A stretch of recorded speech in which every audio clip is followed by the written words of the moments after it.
Vamos a desarrollar ahora el caso correspondiente a esta quinta semana de clases eh, y de igual manera que en los casos anteriores los vamos a resolver de manera conjunta. Es decir, yo voy a presentar una serie de datos, información, en donde ya se ha podido avanzar bastante respecto a la investigación, pero ustedes que son los que están entrenándose propiamente para ser analistas de falla, van a ayudarnos también con una parte a resolver el caso.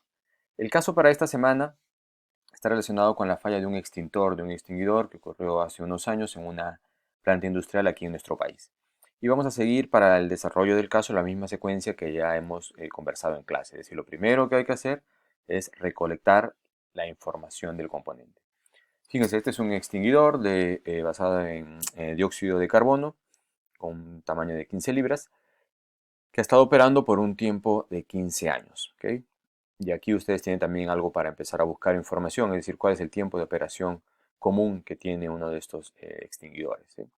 El ambiente en el cual trabaja normalmente es una planta de procesos cuya temperatura varía entre 23 y 32 grados centígrados, nada, digamos, agresivo para un extinguidor.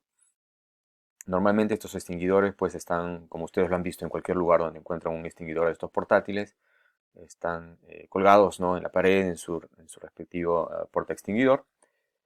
Y en algunos casos también están pues, en unas cajas de seguridad. ¿Sí?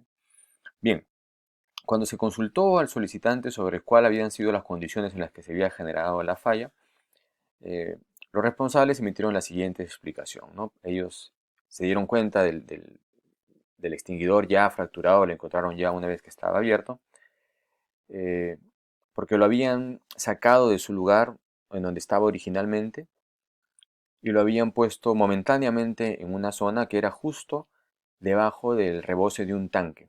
Y este tanque lo que estaba haciendo era botar una solución de polvo de zinc con agua a 99 grados centígrados. Es decir, el extinguidor había estado expuesto a este ambiente por un periodo considerable de tiempo, ¿no?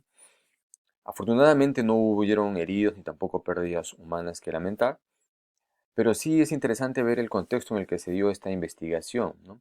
Debido a que esta explosión o esta fractura de este extinguidor ocurrió cuando en la compañía se estaba llevando a cabo un proceso de auditoría para obtener una certificación ISO, ¿no? Entonces ya se pueden imaginar ustedes estar en una compañía en la cual está siendo evaluada en ese momento para acceder a una certificación ISO y de pronto por un lado eh, explota un extinguidor. ¿Sí?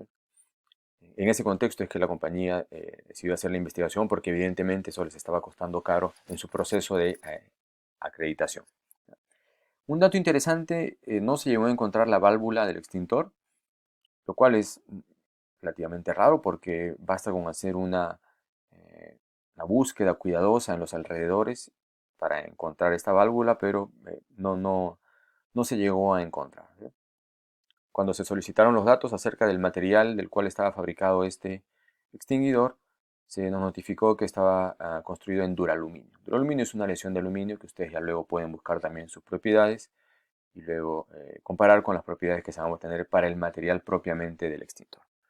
Bien, como ya ustedes saben, bueno, lo primero es inspeccionar los componentes que se reciben en el laboratorio. Este es el extinguidor tal cual, digamos, está un extinguidor común y corriente, ¿no? En cualquier planta que tenga uno de estos extinguidores, y esto es lo que nosotros recibimos, ¿sí? Las piezas del extinguidor este que había fallado. Pueden ver ustedes allí la tapa, ¿sí?, que es la parte justamente donde va la válvula y la manija de accionamiento, la base, que es el fondo del extintor, y todo el cuerpo, ¿no?, que conforma justamente el cilindro, ¿no? Además está ahí, bueno, los restos de la tobera, la manija de accionamiento y la manguera. La inspección visual reveló que efectivamente este extintor había estado expuesto a esa solución de agua y polvo de zinc a alta temperatura. Se pueden evidenciar, ¿no?, las manchas de esa solución en los distintos componentes del extintor y también, por supuesto, en el cuerpo del mismo, ¿no? Y lo que están viendo ustedes aquí son imágenes desde el exterior y desde el interior también del extintor, de todas las partes que se recibieron, ¿no? Pueden ver ustedes allí la tapa, el cuerpo y la base.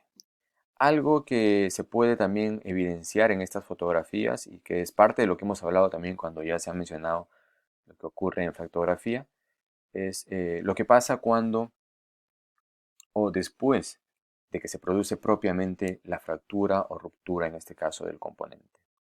Fíjense, esto que vemos aquí, este aplastamiento y este rasgado, son eventos post-fractura. Es decir, nada tienen que ver propiamente con el mecanismo de inicio de la fractura, sino que más bien son resultado de la fractura propiamente ya del extintor, ¿no? Ante la violencia, digamos, de la apertura, de la fractura del cuerpo, se generaron pues ese rasgado y ese aplastamiento en la base, ¿ya? Eso es importante también reconocerlo porque en muchos casos, como ya hemos mencionado en la parte teórica de esta sesión, hay diversos factores que pueden enmascarar las superficies de fractura, ¿no? O darnos unas indicaciones que no necesariamente tienen nada que ver con el mecanismo propiamente de fractura. Y en este caso en particular, luego de la inspección decidimos hacer la caracterización del material. Y estos son los resultados. Esta es una aleación de aluminio, evidentemente, para estos extintores, con 0.59 de silicio, 0.16 de hierro, 0.24 de cobre y 0.97 de magnesio. ¿Sí? Propiedades mecánicas: 143 megapascales de resistencia a la afluencia, 174 de resistencia a la tracción, 24% de elongación, 13 joules de energía absorbida a temperatura ambiente, ¿no? Un ensayo Charpy, y una dureza de 56 Vickers. Estas propiedades en este momento no podemos establecer si son muy bajas, si son intermedias, si están adecuadas para la aplicación. Lo que hay que hacer es justamente una de las actividades que ustedes van a hacer como asistentes de los analistas de falla, ¿no? Que es justamente investigar en la literatura y ver cuáles son las propiedades que se requiere para un extintor de aluminio. Cuál debería ser su resistencia a la afluencia, su resistencia a la tracción, su dureza, eh, para que pueda ser aplicado como extintor. También pueden ver ustedes allí las imágenes correspondientes a la metalografía. Y como habíamos comentado ya en algo en la clase teórica de fractura dúctil, pueden ver ahí estas inclusiones o estos precipitados, ¿sí? Que están pues en una matriz dúctil. Estos precipitados son unos compuestos de magnesio y silicio que tienen que ver justamente con la composición química. Eso también nos va a ayudar un poco a determinar cuál es la aleación con la cual se ha fabricado este extinguidor, ¿ya? Bien, lo siguiente fue proceder propiamente ya con el tema que hemos estudiado, la fractografía. Y vamos a visualizar aquí los resultados de la macrofractografía, es decir, las marcas que se observan a nivel macroscópico, ¿no? Lo primero que se puede observar es que tanto en la zona de fractura en la tapa y en la base no se aprecia una disminución en el espesor nominal del cilindro. Además, el análisis propiamente de la superficie de fractura nos revela características de fractura frágil, que es lo que vamos a ver en la siguiente semana. Entonces podemos concluir que tanto en la tapa como en la base se observa una superficie de fractura de tipo frágil. Lo contrario ocurre más bien en el cuerpo, en donde, como podemos ver, hay una notoria disminución en el espesor, una reducción de espesor considerable en la pared del cilindro del cuerpo, y además la superficie de fractura tiene una apariencia fibrosa, un color mate, lo cual nos lleva pues a concluir que se trata de una superficie de fractura del tipo dúctil, ¿sí? Con características dúctiles.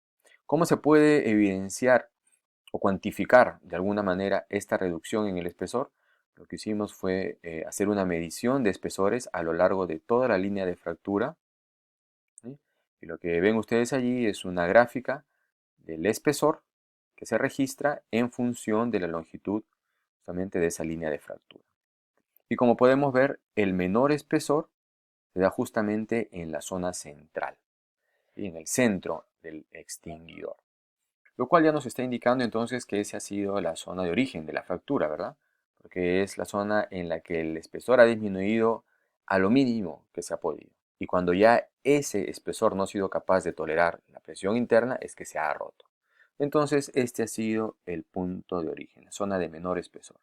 Y fíjense, ¿cuál es el valor más o menos allí del espesor en esa zona? Más o menos 0.7 milímetros es el mínimo espesor registrado. El espesor nominal es 7.8 milímetros. Esto implica que ha habido una reducción de espesor de aproximadamente un poco más del 90%, es una barbaridad. Nuevamente esto nos confirma que ha habido un comportamiento dúctil del material, ¿no? Y la evaluación de la superficie de fractura evidentemente confirma que se trata de una rotura dúctil, ¿no? Pasamos ahora a la microfractografía. Yo les había dicho que podemos utilizar ya sea un microscopio electrónico o podemos valernos de las imágenes de metalografía para poder ver qué pasa en la zona de fractura. Lo que están viendo ustedes aquí es justamente la superficie de fractura, ¿sí? Y podemos ver allí unas microfisuras que, si nos ponemos a analizar el mecanismo en el cual se han formado, podemos explicarlo tranquilamente con esta imagen que vemos aquí. Lo que están viendo ustedes aquí es una decohesión justamente entre la matriz dúctil y una partícula, una de esas partículas que hemos visto, unos precipitados de esta lesión, y que nos están mostrando aquí en la práctica, en un caso de la vida real, ese micromecanismo que habíamos nosotros desarrollado de manera teórica en la sesión anterior.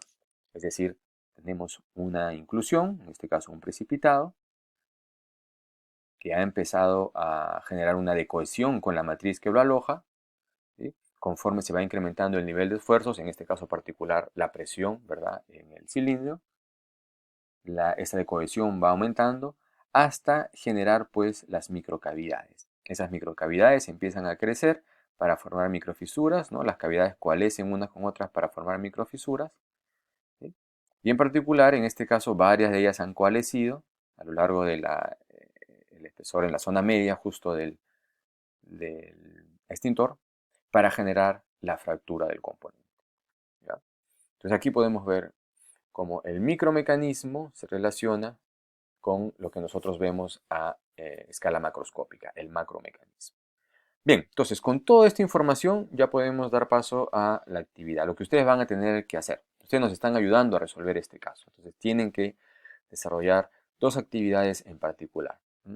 Quiero que analicen las propiedades del material, es decir, esas propiedades que les acabamos de presentar en unas diapositivas anteriores: la dureza, la resistencia mecánica, elongación, la microestructura, la composición química, y que las comparen tanto con lo indicado por el solicitante. El solicitante dijo que este extintor estaba fabricado en duraluminio, pero también con lo que ustedes encuentren propiamente en su búsqueda de literatura relacionada con el material que se utiliza para fabricar estos extintores, ¿ya? Entonces, busquen las propiedades del duraluminio y las comparan con las que se ha obtenido, con los ensayos que hemos hecho, y busquen también qué nos dice la literatura. Busquen en compañías que hacen estos extintores, handbooks, manuales, cuál es el material que ellos recomiendan.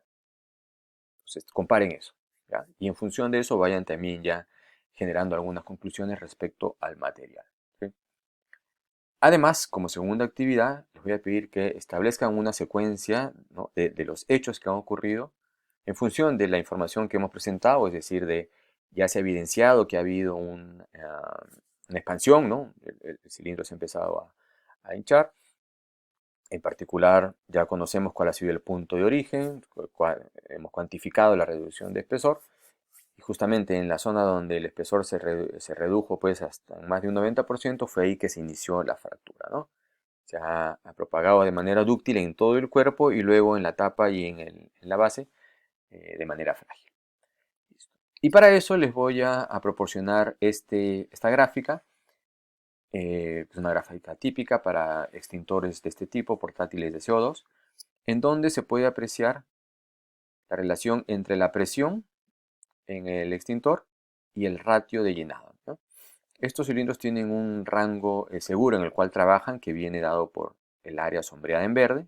Es un rango seguro tanto de tasa de llenado como de presión, que viene dado por estas condiciones. En particular, en este caso, según los datos del solicitante, este cilindro estaba operando, este extintor estaba operando normalmente, es decir, cuando está puesto en su porta extinguidor, en el rango entre 23 y 32 grados centígrados. Eso está aquí designado con este sombreado en color amarillo. Sin embargo, sabemos que la falla ha ocurrido cuando el extintor ha estado expuesto a 99 grados centígrados, esta solución de agua con polvo de zinc. Y aquí yo les he trazado de alguna manera la curva que correspondería a esa temperatura, ¿ya? Ustedes han estudiado termodinámica, saben cómo interpretar este gráfico. Entonces, en función de este gráfico, la información que ya les acabo de proporcionar y lo que ustedes van a terminar con la búsqueda de literatura que van a hacer en relación a las propiedades del material, las características, cómo funcionan estos extinguidores, van a tener que desarrollar estas dos actividades. Analizar propiedades y establecer una secuencia lógica de hechos que ha llevado o que ha dado lugar a la fractura de este extinguidor. ¿Ya? Entonces, se van a poner a trabajar en esto, parte de la sesión, ¿sí? No es una actividad opcional, es lo que ustedes tienen que hacer de manera obligatoria como parte de esta sesión, y es lo primero que vamos a discutir en la siguiente clase. Entonces, pónganse a trabajar y nos vemos ya en la siguiente clase.